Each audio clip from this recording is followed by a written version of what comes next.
and Ruth, one named Peter, one named Paul.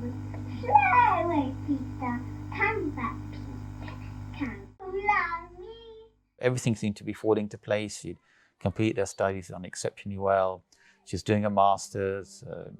And that's the situation we were before our lives turned upside down, really.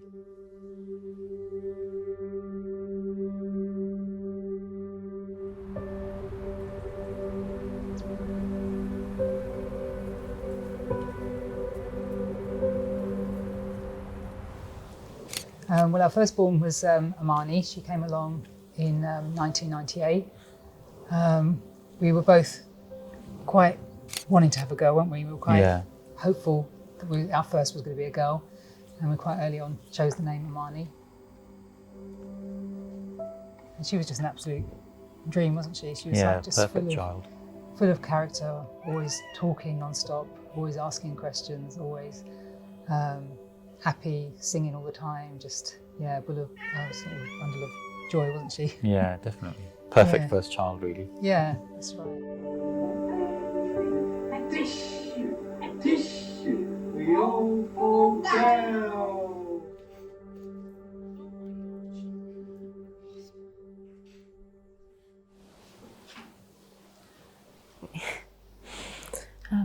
My name's Amani Liaquat. I'm 23 years old. I was born in Luton and I've pretty much lived here my whole life. I've got two younger sisters, I'm the eldest. Just spent pretty much all our time outside of school just making up games like forts under the table and all that kind of stuff. I don't really remember us ever fighting, maybe that's because we're sisters. Dad coming home from work and then spending like hours just throwing us around on the sofa, pretending that the floor was like lava, and just very basic. We didn't have loads of money, but we weren't really struggling either, just happy.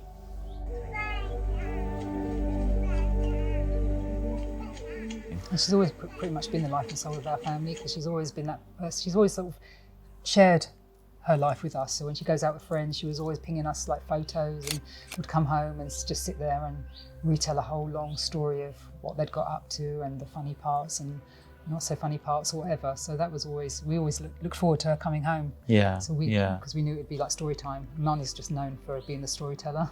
Yeah, she made us really proud when she got her first, in law in Leicester, where she stayed for the University of Leicester, where she studied for 3 years.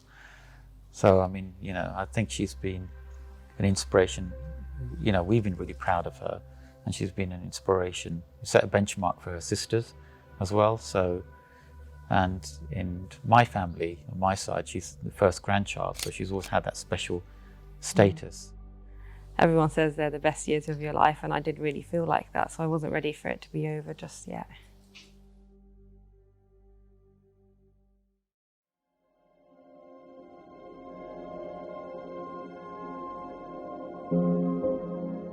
I've seen your daughter just 100%, normal and healthy, just moments before, and it just didn't seem like it was my daughter in front of me, and I just was like, my whole body was just shaking, because it was just, I didn't know what to do, I didn't know how to help, I didn't know what was going on. I can't explain even how I felt in that moment, because I don't remember it, and I think that's the only way I was able to get through that time not having visitors, was because my body knew you can't cope with all of this trauma, so you're just not going to process it. So I just think I just switched off, like I was on the outside looking in rather than actually me going through it. Then we got a telephone call a couple of hours later, didn't we, saying one of you needs to come in. And then we knew something was not. Well, they actually said that we found something in the CT scan from that. It looks like it's, I think he actually said, it looks like it's glioblastoma, which is a grade 4.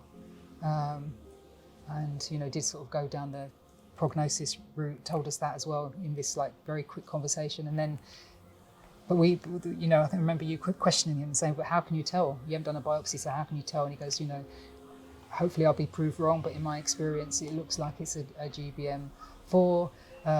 But if it's not, then you're looking at, you know, if it was a lower grade, then maybe you got like you're looking at decades for Amani and whatever. So that was just. I think for us it was just a shock to be told, because again, these sort of conversations you'd have in hospital face to face, and we were having this on a telephone call, and you're telling us that, oh, your daughter's going to be living for 12 to 18 months. We were all sort of dying at home. It was just like so, you know, the way your body hurts and aches when you sort of in this sort of situation. It was just so painful physically and emotionally. But when we were on the phone to Amani in the video chats with Amani, I mean, she was just a breath of fresh air, wasn't she? Because she was just laughing and joking. And it was nice to see her just as her being normal. But again, I think that was maybe a coping strategy, or that she just wasn't quite understanding what was going on. While Amani was having her radio and chemotherapy, which was 30 sessions to her brain, so 5 days a week, every morning we had to travel to Mount Vernon Hospital near London, take her every morning, and she'd get, you know, this treatment, which is quite intense and aggressive. Then bring her home, and then she'd sleep and have a breakfast, and that was her whole life for, 6 weeks. And in that time, we were looking at other options and hoping that the treatment would work, or at least reduce the tumour. I wanted to pretend it wasn't happening as much as possible. My dad would ask all these questions, but what about this and what about that? And I would just get upset because I didn't want to be there. I didn't want to listen to it. I said to Dad, I was like, why do you keep saying, but what if it doesn't work? Because in my head, I was like, that's not a thing. It does work. Yeah, unfortunately, people do pass away from cancer, but in this day and age, most of the things you hear are like success stories. And so I was just frustrated and upset, with my dad for even mentioning these things. But then obviously, as I slowly became more aware, he just knew what I didn't, was the fact that for majority of people, this doesn't work.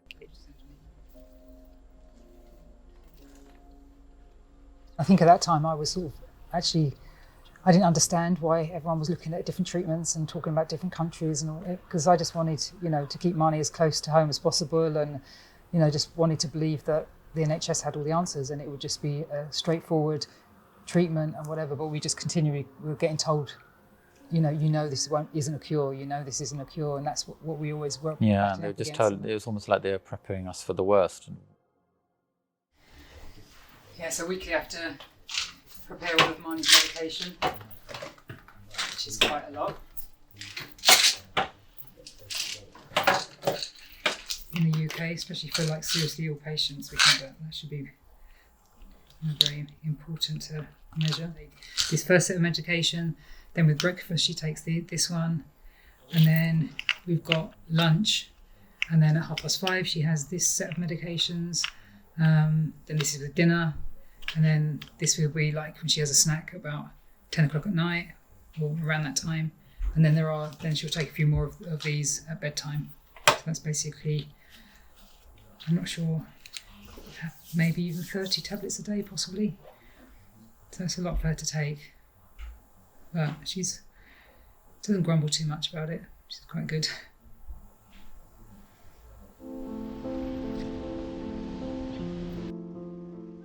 There are too many families being told by their NHS clinicians that there isn't anything else that can be done for them.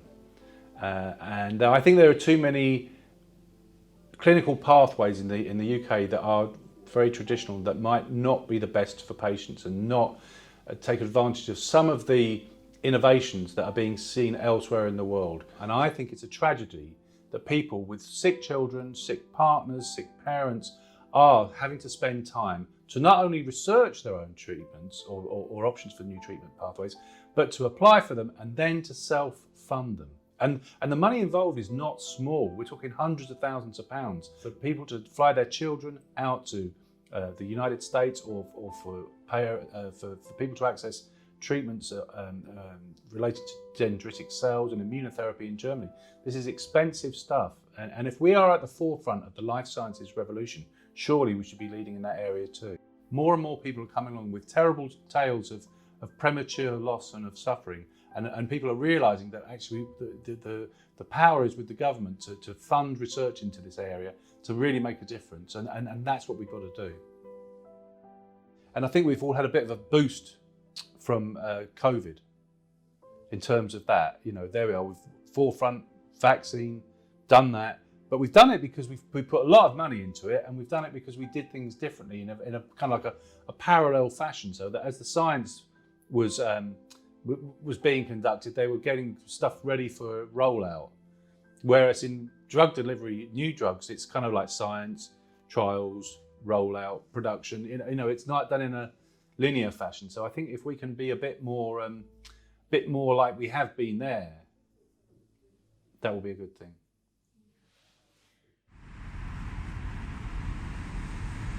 Yeah, this is a brain tumour research magazine that came through the post today.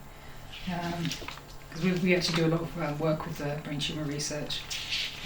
They're really good at sort of campaigning about the lack of funding, and do a lot of work with that, and they raise funds for research. So Amani was involved in a media campaign that they did, so she was actually filmed for their advert. So it was a day's filming in London. So it was featured in the actual magazine as well. Penny. But Marnie was getting severe headaches, and so they brought forward her scan to late August, and they then did the scan, and they said, look, sometimes it gives a false reading, but we don't think it's a false reading in Amani's case. We think her tumour's grown, and so the radiotherapy has not worked.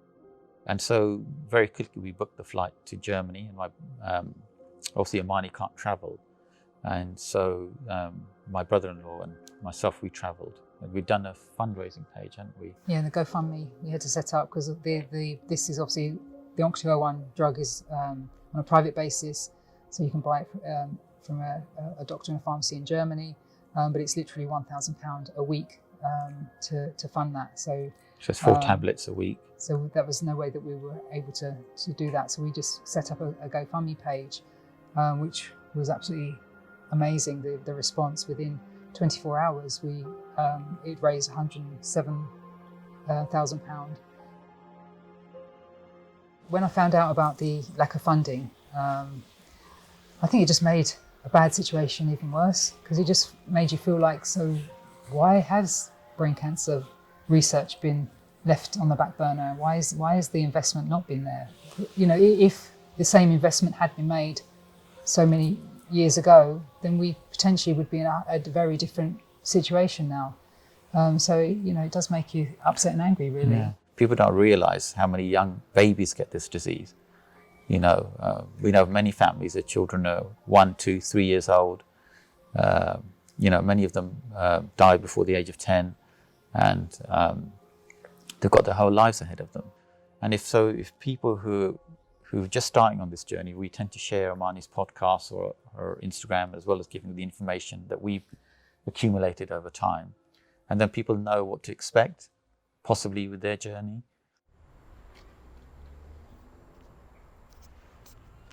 There was going to be loads of people. It was just us 3 girls, just like singing our hearts out. They were like, you know, it's nearing exam season, you should really, like, who's in here? And it was just, we all live here, there's no one extra. Most of my strength comes from my family and the people around me. I know that if I didn't have that support system, I wouldn't be here. There are a lot of people that don't have families as aware as my family were, and I worry for them. If it wasn't for the fact that we were able to use social media to raise the money, if it wasn't the fact that we were able to use the internet to research these things and look into those things, there is no doubt in my mind that I would not be here.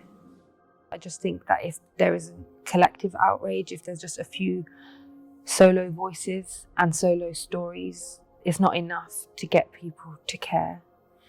I just think if we can do events like that and we can make a movement of sorts, that maybe people will finally listen. It's not just destroyed her dreams, it destroyed our dreams and hopes for her. It's had a huge psychological impact on her sisters, and my parents and your parents, and, you know, uncles and aunts, so, and even her friends, you know. Friends, yeah. The one last thing I'd just like to say is that you know, it's good that we've got the opportunity to share our story. But you know, in this journey, we've met such wonderful people that have sadly lost their lives. You know, Mohammed, Sabrina, and then just recently Matthew, which Mani, and we all got very close to them. And obviously, when you have a shared experience, you get even closer. And with each one that passes, it's difficult for Amani, but she vows to fight on in their honour.